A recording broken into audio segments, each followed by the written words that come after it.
Life at Harmonic Trading was like being on a non-stop carousel. Busy, dizzying, but exhilarating. I'd been here for 5 solid years, clawing my way up from a junior sales associate to one of the senior managers. The company was my second home, my colleagues, my second family. Then came the merger announcement. Crestline Enterprises, a big fish in our industry, decided to take us under their wing. It promised growth and opportunities, or so we were told. I remember the day Michael walked into the office. He was one of the new managers from Crestline, strutting through our floor like he owned the place. His confidence was through the roof. I wouldn't lie, he had the charm and the smarts. But his attitude? It needed some serious work.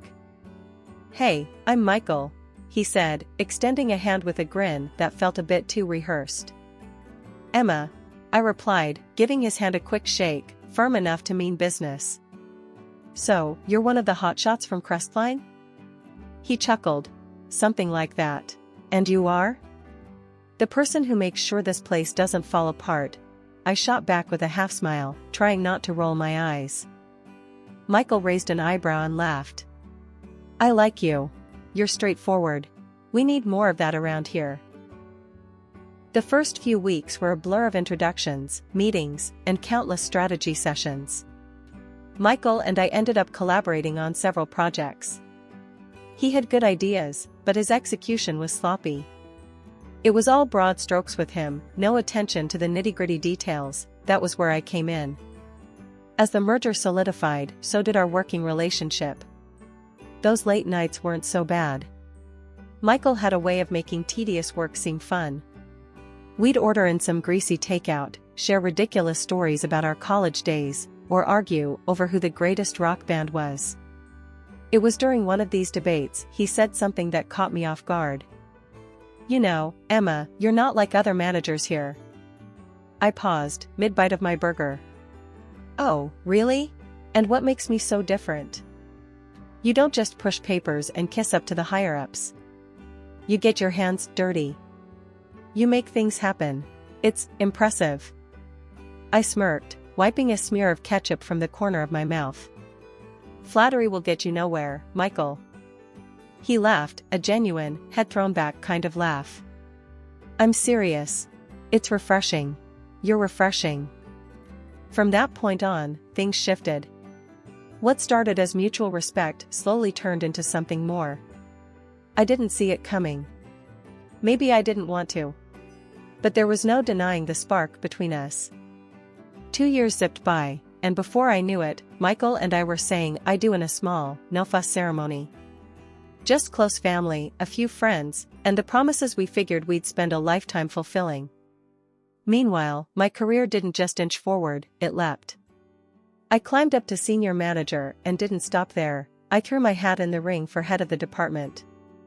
You'd think Michael would be all cheers and toasts, right? But the climb stirred something else in him. He'd toss and turn at night, mumbling about how things were at work. "You know, it's just weird." He'd start, his voice knotted up with something that sounded a lot like frustration. "Here I am, busting my ass, and my own wife's my boss. Doesn't sit right, you know?" I'd try to smooth it over, sitting up in bed, trying to keep my voice soft. "Mike, look at us, we're a team. Your win is my win. My win is yours. We're in this together, remember?" He'd let out this deep sigh, staring up at the ceiling. "Yeah, I get that. But it's not just about the team, Em. It's about me feeling like I'm still the man in this partnership." That conversation replayed more times than I cared to count. The higher I got, the more it ate at him. I was bringing home not just the bacon but the whole damn pig, and it gnawed at him. He hated the whispers, the sideways looks from the other guys at the office. "Everyone's thinking it, Em. They see me, and they see your husband." "Not Michael the manager, just Mr. Emma," he'd complain as we were washing up after dinner. His hands would move roughly over the plates, scrubbing a bit too hard. I'd stand there, towel in hand, trying to find the right words. "This is our success, Michael. Not mine, not yours, ours. We worked for this. Together. He'd just grunt, dry off his hands, and disappear into the living room, leaving me with the suds and my thoughts. It was getting harder to bridge the gap that my promotions had built between us. I wanted to celebrate each step forward, but each step seemed to push Michael further into a corner he felt he couldn't fight his way out of. I loved him, sure as the sun rises, but I wasn't about to apologize for succeeding. I worked my tail off for every accolade, every nod of approval. But soon, my sales numbers began to plummet, and for the life of me, I couldn't pin down why. Every morning, I'd pore over the documents and reports, double-checking everything, but all seemed perfectly in order. Yet, despite the paperwork being spotless, my clients started slipping through my fingers like sand, and none of them gave me a straight answer as to why. The timing couldn't have been worse. There was buzz around the office about a new opening, head of the sales department, and my name had been thrown around more than once in those conversations. This position was the break I'd been eyeing for years, a chance to really put my stamp on things around here. Then came the team meeting that felt more like a punch to the gut. Our boss stood up in front of everyone and announced that Michael would be taking over as the new head of sales. There he was, my husband, soaking up the applause with a grin that stretched ear to ear. He had this look in his eye, a mix of triumph and a dash of condescension, directed right at me. It stung, not gonna lie. I managed to push through the tightness in my chest and stood up. "Congrats, Michael," I said, my voice steady, despite the churn in my gut. "Well deserved." The room erupted in applause again, but all I could hear was the echo of my sales, dropping off the charts. Later, back at our desk area, Michael was still riding his high, chatting with a few colleagues about his new role. I approached, my mind racing with a mix of emotions. "So, head of sales, huh? Big shoes to fill," I said, trying to keep my tone light. Michael turned, that all too familiar smug smile plastered on his face. "Yeah, it's a big step. But you know me, I'm always up for a challenge." I nodded, folding my arms across my chest. "Sure, but don't forget who trained those shoes to move. You've got a lot to live up to." His smile faltered for a split second, his eyes narrowing. "What's that supposed to mean?" "Oh, come on, Michael. Just a bit of friendly advice. From one professional to another," I replied, my words sharp, but my voice sweet. He shrugged, a little too casually. "Well, thanks for the advice. I'm sure I'll manage." That night at home, the air between us was thick with unspoken words. Michael was in high spirits, obviously, talking nonstop about his plans for the department. "And you'll see, Emma, I'm going to take our team to the top. It's going to be fantastic," he boasted, his voice filling the kitchen. I leaned against the counter, watching him, my mind a whirlwind of doubt and hurt. "I hope so, Michael. Just remember, it's not just about getting to the top. It's about what you do when you get there." He paused, a fork midway to his mouth. "Are you saying I can't handle it?" "No, I'm saying that it matters how you handle it. There's a right way and a wrong way," I replied, my voice firm, meeting his gaze steadily. He scoffed, shaking his head as he went back to his dinner. "Well, thanks for the vote of confidence, hon." Since Michael took over as head of sales, the daily grind at Harmonic Trading has become a lot more grinding for me. The shift in our department's workload was subtle at first, but it didn't take long for me to realize that a lot of Michael's responsibilities were somehow landing on my desk. Reports, client meetings, scheduling, you name it, and somehow it was now part of my to-do list, despite my already packed schedule. My salary? That hadn't budged an inch. Every day, I found myself staying later at the office, while Michael often headed out early, claiming he had wrapped up everything for the day. There I was, crunching numbers and lining up client calls, while he was probably lounging at home or out with friends. One night, it got to me more than usual. I was alone in the office, again, surrounded by paperwork that wasn't supposed to be mine.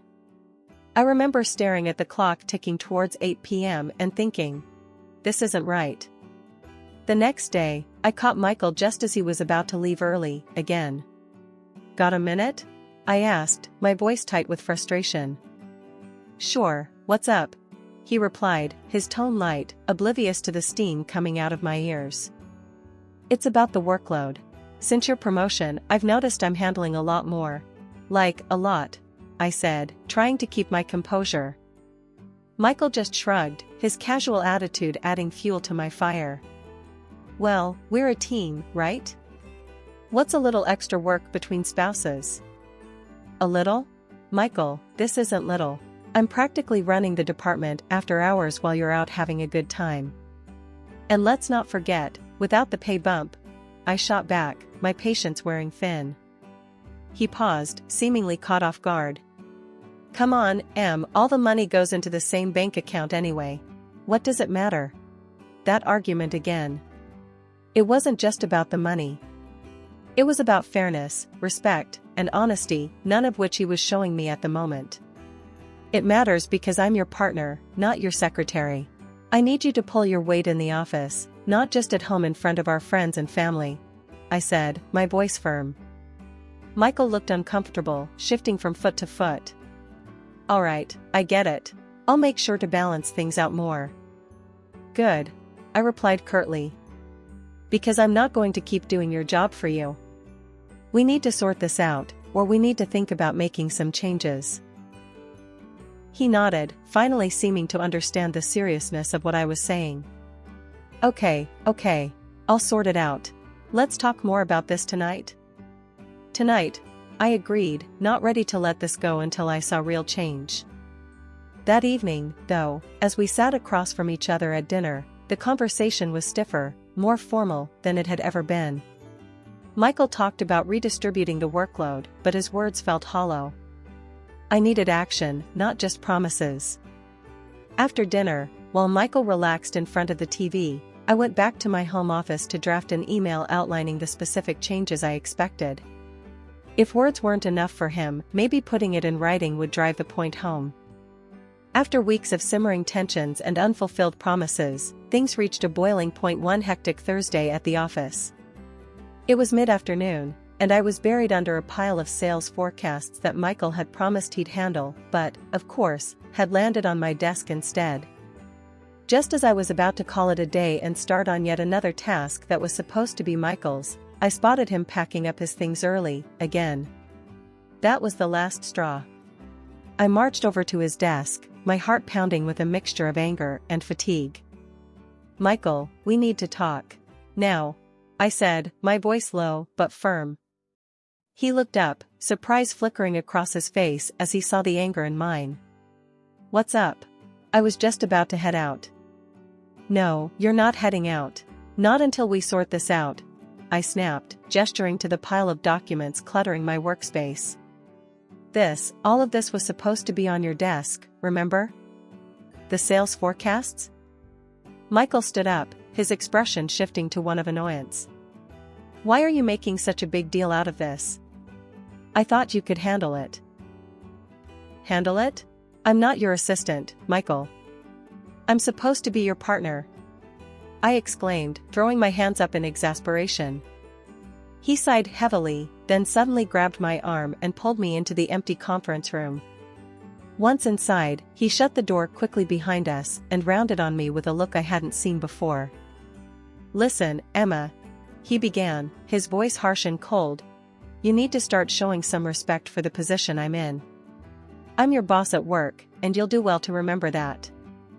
I yanked my arm out of his grip, shocked by his words. Respect? You want respect, Michael, but you give none. I asked for your help because I can't manage the overload of work anymore. I'm losing time with clients, Michael.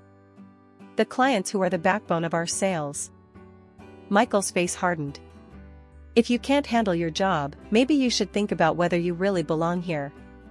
High-quality performance, Emma, that's what I need from you, not excuses. His words felt like a slap. I stared at him, the man I thought I knew, the man I thought was my partner in every sense of the word. But there was no partnership here, not anymore. Disappointment surged through me. Is that really what you think? You know what? Don't answer that. I know enough now. That evening, and many evenings after, I found myself handling everything alone, not just at work but at home too. Cooking, cleaning, keeping our lives running smoothly while Michael relaxed or went out with friends, bragging about his work as if he were single-handedly carrying the company on his shoulders. The big day of the international presentation had arrived, and the pressure was palpable. We were supposed to introduce our new trading strategies to a major foreign investor, and the stakes were sky high. I had spent weeks preparing every detail, knowing our company's future could hinge on this deal. As I made my way to the conference room that morning, Michael caught up to me. I adjusted the stack of notes in my arms, giving him a tight smile. "I've done my part. Just make sure you've got the presentation down," I replied, my tone more serious than I intended. He waved off my concern with a chuckle. "Oh, come on, it's all in the bag. Don't worry so much." The presentation started off well enough. Michael opened with a confident overview of our company's achievements and our vision for the future. He had the room's attention, and for a moment, I allowed myself a sliver of relief. Then we hit the details section, the part one had stressed over and over again in preparation. A representative from the foreign company, a serious-looking woman with sharp eyes, raised her hand. "Could you elaborate on the risk management strategies for the emerging markets? How exactly are you mitigating potential losses?" Michael glanced at the slide, his face faltering for just a second before he regained his composure. "Great question. We have a robust system in place, ensuring..." His voice trailed off as he fumbled through his notes, his earlier confidence evaporating with each passing second. The room grew tense, the air thick with expectation as Michael struggled to find his footing. I could see the investors exchanging doubtful glances, their initial enthusiasm cooling by the second. Finally, unable to watch the train wreck any longer, I stood up. "If I may," I interjected, stepping forward. The room's focus shifted to me, and I took a deep breath. Our strategy involves several layers of risk assessment, including real-time market monitoring and predictive analytics to adjust our exposure instantly. We also diversify assets across various sectors to mitigate potential downturns in any single market. The explanation seemed to satisfy the representative, and a few nods around the room encouraged me to continue. For the next half hour, I fielded questions and provided detailed insights into our processes, effectively taking over the presentation. When the session finally ended, there were polite claps, and the foreign delegation seemed genuinely impressed with our thoroughness, my thoroughness. Michael, however, was less than thrilled. As the room emptied, he pulled me aside, his expression sour. "What was that, Emma? Trying to show me up in front of everyone?" he hissed, his annoyance barely contained. "I was saving the presentation, Michael. You were floundering, and this deal is too important," I shot back, my frustration with him reaching a boiling point. He stared at me for a moment, then stormed off, muttering about trust and interference. A few days later, I was summoned to the director's office. When I entered, the director, Mr. Carlson, was there with a concerned look on his face. "Emma, please have a seat." He gestured to a chair across from his desk. I sat down, straightening my back, trying to prepare myself for what was coming. "Is this about the presentation last week?" I asked, getting straight to the point. Mr. Carlson nodded slowly, his hands clasped together on the desk. "Partly, yes. You did well, Emma. Very well, in fact. But there's another matter that we need to discuss." My heart sank a little. I had a feeling this wasn't just a pat on the back for handling the Q&A session.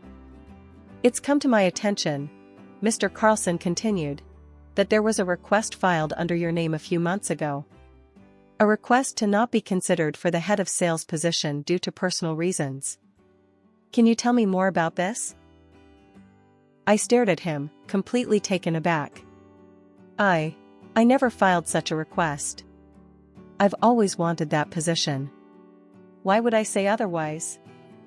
Mr. Carlson frowned, pulling out a folder and sliding it across the desk to me. "This came through right before the decision was made. It's signed by you." I picked up the document, scanning the contents. My name was there, alright, but the signature at the bottom wasn't mine. It looked similar, but the more I stared, the more the subtle differences became apparent. This isn't my signature, Mr. Carlson. I didn't write this, I said firmly, pushing the paper back towards him. Mr. Carlson sighed, leaning back in his chair. This is troubling, Emma. Very troubling indeed. Do you have any idea how this could have happened? A thought struck me, cold and unwelcome. Michael. He had the access, the motive. But could he really stoop that low? We also noticed an unusual request for transferring your large clients to another account manager, Mr. Carlson continued, his tone serious. Realization hit me like a ton of bricks. Michael had not only sabotaged my promotion but also stolen my clients to secure his position and justify his performance. Mr. Carlson, I think I've been doing double the work, mine and what should have been my husband's.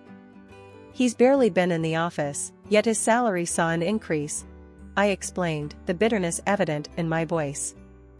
Mr. Carlson nodded solemnly. I'm very sorry to hear this, Emma. It's unacceptable. We need to address this fraud, and I think it's time we teach him a lesson.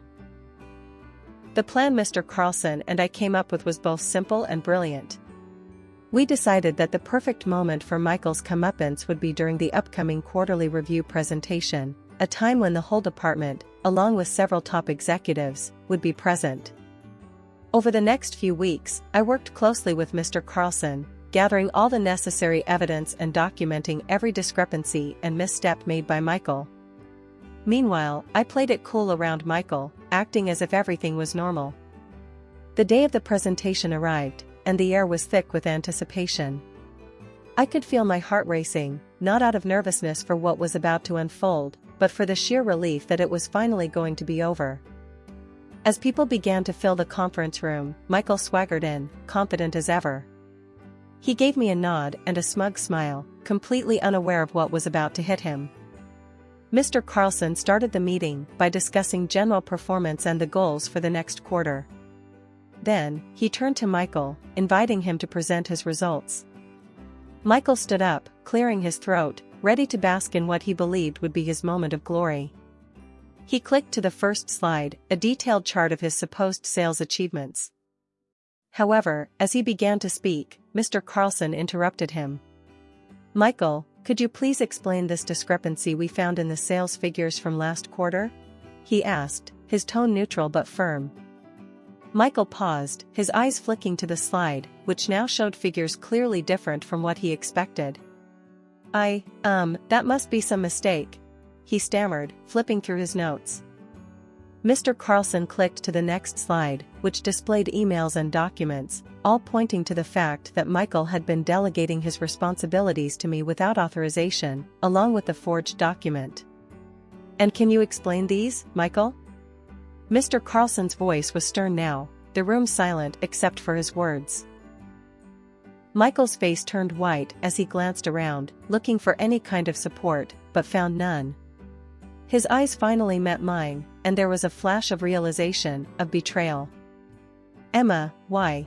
He managed to choke out, his voice a mix of confusion and accusation. I did nothing but bring the truth to light, I replied calmly, standing up to face him and the room. You manipulated your position at my expense, and that's something I could never overlook.